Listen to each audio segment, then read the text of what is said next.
A very good morning, students. In today's class, we are going to discuss Givens method. Before discussing Givens method, we will be discussing the definition of tridiagonal matrix, which is a matrix A is said to be tridiagonal matrix if aij is equals to 0 for mod of I minus j is strictly greater than 1. मतलब जहाँ पर mod of I minus j greater than 1 होगा उसके correspondingly जो matrix element होगा वो क्या हो जाएगा, 0. ठीक है, लेट अस स्टार्ट. हमने कोई भी 3x3 की मैट्रिक्स कंसिडर करी for example, and 3x3 matrix is of the form a11 a12 a13 a21 a22 a33 a31 a32 a33. ठीक है, अब हमने ट्राइडायगोनल मैट्रिक्स की डेफिनेशन के अकॉर्डिंग हमें पता है कि that mod of i minus J जहाँ ग्रेटर देन 1 होगा तभी A I J is equals to 0. तो let us see at this point A I J that is a11 consider करा, मतलब इस पॉइंट पे i की वैल्यू 1 j की वैल्यू 1. तो मॉड ऑफ 1 माइनस 1 इज 0. क्या ये स्ट्रिक्टली ग्रेटर देन 1 है? नो. तो ये वाली टर्म एज इट इज रहेगी. नेक्स्ट टर्म a12 में i की वैल्यू 1 j की वैल्यू 2. तो mod of 1 minus 2 that is mod of minus 1 which is equal to 1. क्या 1 is strictly greater than 1? No. तो यहाँ पर ये वाली टर्म भी एज इट इज रहेगी. a13 में i की वैल्यू 1 है j की वैल्यू 3 है. तो मॉड ऑफ 1 माइनस 3 क्या होगा? 2 is strictly greater than 1. Yes, तो इसमें ये कंडीशन सेटिस्फाई होगी तो मतलब a13 एलिमेंट क्या होगा हमारे पास? 0. नेक्स्ट कम्स a21 में i की वैल्यू 2 j की वैल्यू 1. तो मॉड ऑफ 2 माइनस 1 इज 1. क्या वो स्ट्रिक्टली ग्रेटर देन 1 है? नहीं. तो ये वाली टर्म एज इट इज हम राइट डाउन करेंगे. Next comes a22. तो a22 में क्या होगा? Mod of 2 minus 2 that is 0. क्या ये स्ट्रिक्टली ग्रेटर देन 1 है? नहीं. तो ये वाली टर्म हम as it is write down कर देंगे. नेक्स्ट a23 में i की वैल्यू 2 j की वैल्यू 3. तो mod of 2 minus 3 that is mod of minus 1 that is 1. क्या 1 is strictly greater than 1? No. तो ये वाली term as it is write down करेंगे. नेक्स्ट हमारे पास आता है a31 में i की वैल्यू 2 j की वैल्यू 1. तो mod of 3 minus 1 is equal to 2 strictly greater than 1 है तो वो क्या हो जाएगा? 0. और मॉड ऑफ 3 माइनस 2 इज 1, वो ग्रेटर स्ट्रिक्टली ग्रेटर देन 1 नहीं है तो वो एज इट इज रहेगा. सिमिलरली यहाँ पर 3 माइनस 3 का mod 0 which is not greater than 1 तो वो वाली टर्म भी एज इट इज ही हमारे पास रहेगी. Is it right girls?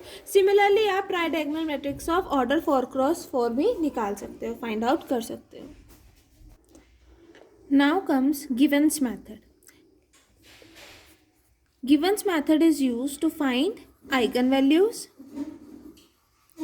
and the corresponding eigenvectors. ठीक है, आइगन वेक्टर्स को फाइंड करने के लिए भी यूज़ होता है. लास्ट लेक्चर में हमने जैकोबिज मेथड करा था. जैकोबिज मेथड में क्या था? हम जो गिवन मैट्रिक्स होती थी उसको डायगोनल मैट्रिक्स में कन्वर्ट करते थे. डायगोनल मैट्रिक्स में कन्वर्ट करने के लिए हम एनिलेट करते थे जो लार्जेस्ट नॉन डायगोनल एलिमेंट होता था. तो अगर मैं एनिलेट 1 2 सपोज करो 1 2 को कर रही थी, इस एलिमेंट को एनिलेट करना है तो मैं rotation orthogonal matrix in the plane, हम एक ऑर्थोगोनल मैट्रिक्स कंसिडर करते थे इन द प्लेन 1, 2. यही होता था. बट गिवन्स मेथड में क्या होगा कि अगर मुझे 3x3 मैट्रिक्स दे रखी है तो उसको हम किस में कन्वर्ट करेंगे? ट्राइडायगोनल मैट्रिक्स में. ट्राइडायगोनल मैट्रिक्स में. अब ट्राइडायगोनल मैट्रिक्स में अगर 3x3 है तो मुझे क्या एनिलेट करना पड़ता है? a13 and a31. ठीक है, तो इनको एनिलेट करने के लिए इस मेथड में क्या है, हम चूज़ करेंगे 1 + 1 एंड 3th प्लेन. जो हम ऑर्थोगोनल मैट्रिक्स कंसिडर करेंगे वो प्लेन इन द प्लेन 1 + 1 3. मतलब अगर aij एलिमेंट को एनिलेट करना है तो मैं चूज़ करूँगी, we will choose orthogonal rotation matrix in the plane 1i + 1th and jth plane. ठीक है, यही मैंशनड है. In this method, to annihilate ijth element, we choose the orthogonal rotation matrix in the plane I + 1th, j plane. Let A be the real symmetric matrix. इसमें भी हमने जो A लिया है वो real symmetric matrix ही लिया है. ठीक है. The given methods consist of the following steps. Givens method को गिवन मेथड के थ्रू हमारे पास 3 स्टेप्स होते हैं. दैट इज़ पहला स्टेप है कि हम जो गिवन मैट्रिक्स है, गिवन मैट्रिक्स को ट्राइडायगोनल फॉर्म में रिड्यूस करना यूजिंग प्लेन रोटेशन. ठीक है। फिर सेकेंड स्टेप होता है कि form term sequence and find the eigen values of the tridiagonal matrix.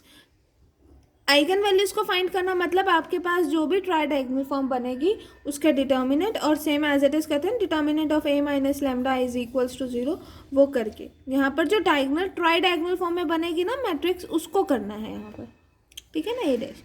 उसके बाद आइगन वेक्टर्स को फाइंड आउट करने के लिए हम क्या करेंगे, let y be the tridiagonal, y be an eigen vector of tridiagonal matrix. यहाँ पर हमने ट्राइडायगोनल मैट्रिक्स क्या कंसीडर करी है, ए डैश, सच दैट कि आइगन वेक्टर्स ऑफ ए क्या होंगे। सपोज करो हमें दो ऑर्थोगोनल मैट्रिक्स फाइंड आउट करने के बाद ट्राइडायगोनल मैट्रिक्स मिल गई, उसके बाद उसके आइगन वेक्टर्स को सॉल्व करोगे तो आपके पास ये आइगन वेक्टर्स ऑफ ए आ जाएंगे। Is it right girls? Let us see in step first reduction of A to a tridiagonal matrix. Consider a real symmetric matrix of order 3 cross 3. आपने एक matrix consider करी of order 3 cross 3, ठीक है। अगर मुझे इसको ट्राइडायगोनल matrix में convert करना है तो मतलब ये वाली टर्म और ये वाली टर्म क्या होनी चाहिए, 0 होनी चाहिए। तो यहाँ पर हम क्या करेंगे, here only one element a13 is to be reduced to 0, therefore to annihilate a13 we use the orthogonal rotation matrix in 1+1, 3th plane. ये होता था ना ai को एनिलेट करना है तो किस प्लेन में ऑर्थोगोनल मैट्रिक्स यूज़ करते थे, i+1 jth प्लेन में। तो यहाँ पर क्या आ जाएगा, 2-3 प्लेन में हम ऑर्थोगोनल रोटेशन मैट्रिक्स कंसीडर करेंगे। तो b1 क्या होगा, 2-3 प्लेन में है ना, तो दैट इज a22 की वैल्यू cos थीटा, a33 की वैल्यू भी cos थीटा, a23 की value minus sine theta and a32 की value sine theta by the definition of orthogonal rotation matrix. और बाकी सब में ai हमारे पास 1 होगा, बाकी एक्सेप्ट ij क्या हो जाएंगे 0, तो उसके अकॉर्डिंग हमारे पास b1 की वैल्यू आ जाएगी, ठीक है। क्योंकि b1 is an orthogonal rotation matrix तो b1 इनवर्स किसके इक्वल हो जाएगा, b1 ट्रांसपोज के। तो फिर आप कंसिडर करोगे जैसे आप जैकोबिस मेथड में करते थे, b1 inverse a b1, that is b1 inverse a b1 means b1 transpose a1 b1, तो b1 ट्रांसपोज a1 b1 यहाँ से फाइंड आउट करोगे, ठीक है। आपको एनिलेट करना है ना a13 को, तो a13 को एनिलेट करना है, तो इसका मतलब हमारे पास जो रिजल्टेंट मैट्रिक्स आएगी इसको सॉल्व करके उसमें ये 2x2 है, ये 2x2 है, ये सॉरी 3x3 है, 3x3 है सारे, ठीक है, ठीक है। इन दोनों को सॉल्व करोगे तो एक 3x3 मैट्रिक्स आएगी, इन दोनों को सॉल्व करोगे तो एक 3x3 मैट्रिक्स आएगी, फिर इन दोनों का रिजल्ट करोगे तो 3x3 आएगा, ठीक है ना गर्ल्स, 3x3 आएगा। तो अगर मुझे रिड्यूस करना है उसको ट्राइडायगोनल मैट्रिक्स में, तो ये वाली जो टर्म होगी दैट इज a13 वाली एलिमेंट्स वाली टर्म जो होगी, मल्टीप्लाई करने के बाद जो भी टर्म होगी उसको हम किस में रिड्यूस करेंगे, 0 में, ठीक है। तो वो टर्म हमारे पास क्या आ जाएगी, in the resultant matrix a13th element is minus a12 sine theta plus a13 cos theta. तो ट्राइडायगोनल मैट्रिक्स में हम क्योंकि कन्वर्ट कर रहे हैं तो ये वाली टर्म 0 होनी चाहिए, तो यहाँ से हमारे पास थीटा की वैल्यू फाइंड आउट हो जाएगी। तो ये वैल्यू पुट करने के बाद थीटा की जो एलिमेंट्स है of a13 and a13 3/1th element क्या हो जाएंगे मैट्रिक्स के, रिड्यूस हो जाएंगे 0 को। इज इट राइट गर्ल्स, ठीक है। सिमिलरली आप 4x4 ऑर्डर के लिए भी कर सकते हो। आपका होमवर्क है कि आप इस सारे मैट्रिक्स को सॉल्व करके मल्टीप्लाई करके मुझे रिजल्ट बताओगे। रिजल्ट बताने के बाद आप देखोगे कि जो आपका a13 एलिमेंट है वो यही आ रहा है ना, क्योंकि मैंने ट्राइडायगोनल मैट्रिक्स में कन्वर्ट करना है, तो a13 एलिमेंट कब 0 होगा, वो वाली वैल्यू ऑफ थीटा हमें फाइंड आउट करनी है, और यही वैल्यू ऑफ थीटा हम क्वेश्चंस में यूज़ करेंगे। उसके बाद सेकेंड स्टेप क्या होता है, to find the eigen values of a tridiagonal matrix. Tridiagonal matrix की आइगन वैल्यूज फाइंड आउट करनी है। तो सपोज करो कि जो हमारे पास ट्राइडायगोनल फॉर्म आई है फर्स्ट स्टेप से, वो it is of the form this. तो इसमें क्या करोगे, determinant of this minus lambda I, ठीक है ना, that is determinant of, let this be P. तो हम क्या कंसिडर करेंगे आइगन वैल्यूज़ के लिए, determinant of p minus lambda I is equals to 0। तो हमारे पास ये इक्वेशन आ जाएगी, ठीक है। ये इक्वेशन आने के बाद आप क्या कंसिडर करोगे कि लेट f0 लैम्डा इज़ 1, ठीक है, f1 lambda is this, f2 lambda is this पूरा determinant, and f3 lambda is full. ठीक है, तो आप ये कंसिडर करोगे तो आपके पास क्या आ जाएगा कि F1 lambda is equals to alpha 1 minus lambda, F2 lambda is equals to this, F3 lambda is equals to this. यहाँ से हमारे पास क्यूबिक इक्वेशन आ जाएगी और हमारे पास लैम्डास की वैल्यूज़ आ जाएंगी। ये जो लैम्डास की वैल्यूज़ हमें मिलेंगी वो क्या होंगी हमारे पास, आइगन वैल्यूज़। नेक्स्ट स्टेप क्या होता है, हमें आइगन वेक्टर्स निकालने हैं of A.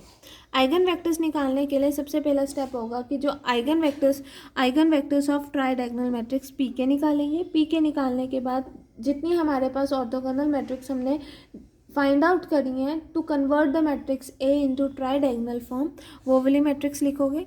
In B1 multiply B2 multiply BZ तक और multiplied with eigen vectors of tridiagonal matrix को मल्टीप्लाई करेंगे तो वो हमें क्या दे देंगे, आइगन वेक्टर्स ऑफ ए। ठीक है, this is all about the working rule of Givens method. Next class में हम डिस्कस करेंगे questions related to the Givens method. Okay guys, thank you.